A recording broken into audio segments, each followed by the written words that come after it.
Hey everyone, it's Tristan back with another video, and in this video I'd like to talk about what to look for in a vlogging camera. There's a lot of things to consider, what makes a good vlog camera versus what makes bad vlog cameras, and I'm not going to tell you a specific model or brand to get. I'm going to talk generalizations because things are constantly changing. Every year new cameras are coming out, but I think with these handy tips and tools that I'm about to tell you, you'll be prepared to make a good decision on the best vlogging camera. So stay tuned. There's certain considerations that I think are really important to look for in a vlog camera. So let's talk about some of them. The first thing is form factor.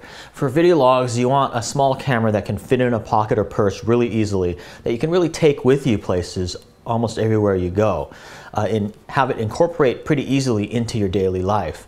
You're certainly not going to want to take around a big heavy camera like a camcorder, and even a camera that's even bigger than something that's pocketable will be a pain and you won't end up using it very much. I like something that's as small as possible that can fit like in a jeans pocket, such as the Canon ELPH series or the Sony CyberShot series or things of that nature.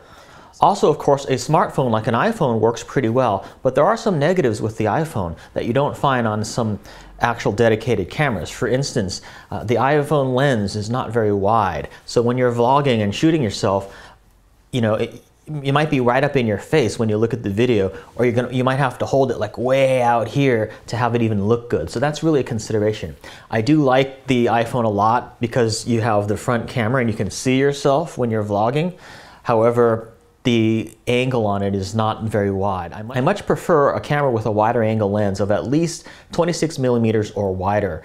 Typically, small cameras like this will have a wide angle lens on it, starting at about 26 millimeters, going down to maybe like 24 millimeters. Now, for me personally, I actually prefer a wider angle than that, but I have not been able to find a tiny small camera like this with a wider angle than 24 millimeters as of yet.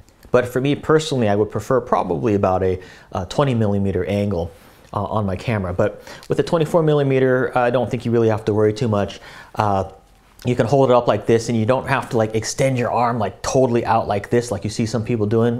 You know, they're walking down the street like this. You know, it's really uncomfortable after a long time. You know, they do that just to get the camera further enough away from their face so the video is not all like their face.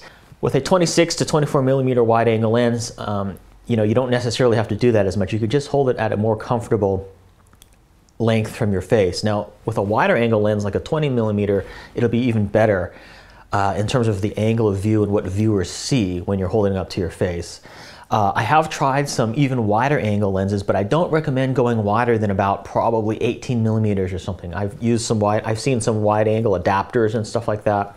I've even tried the Canon Vixia Mini X, which has a super fisheye wide angle lens, and it just distorts too much. You know, if you get too wide, I'd say wider than about 17 millimeters, your face starts really distorting quite a lot.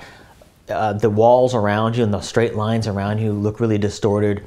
Also, if you're shooting something else, like not yourself, it just tends to look really distorted, like all the lines and stuff in the world look kind of distorted, and I find that a little bit unsettling. So personally, I would not go wider than about 17 millimeters, or maybe 18 millimeters, something like that. But generally, any of the cameras that you get, just look to make sure that the wide angle is pretty wide. So basically anything between, say, 26 millimeters and 20 millimeters I think would be quite suitable.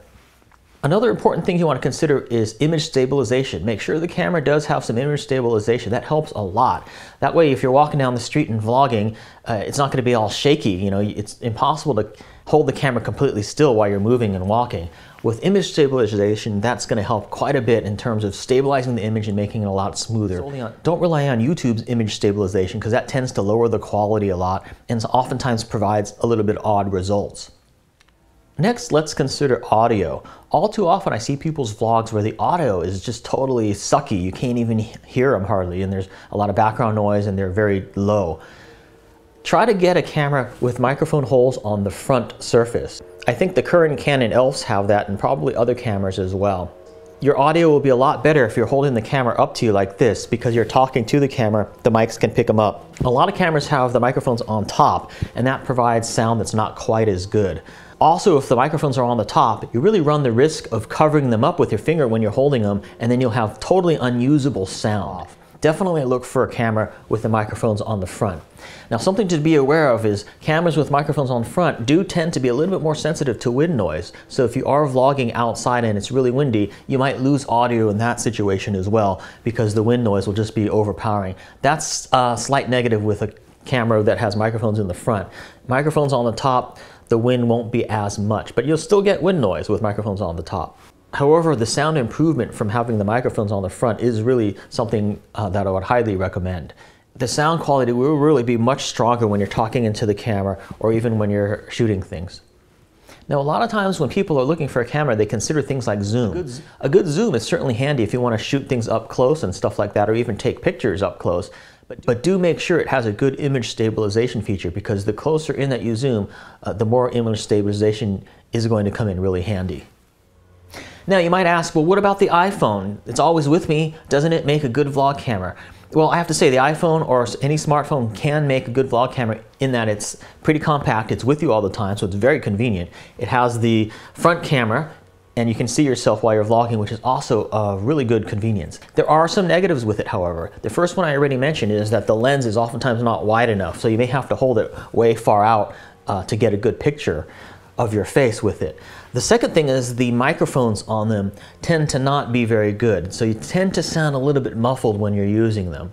So in my opinion, they're not 100% ideal yet. Now, maybe someday there may be a smartphone or an iPhone that comes out that has a little bit of a wider angle lens and better microphones. In that case, it might be the ideal thing to use. But the other thing to consider when doing vlogs with your iPhone or smartphone is that you are using the battery of your phone to do vlogging. Now, if you're vlogging a lot and you're shooting a lot, it's going to drain your battery down fairly fast when you're shooting video on your smartphone or iPhone. Then if the battery drains, you can't use it as a phone, like for an emergency or something like that. So that's one thing to consider.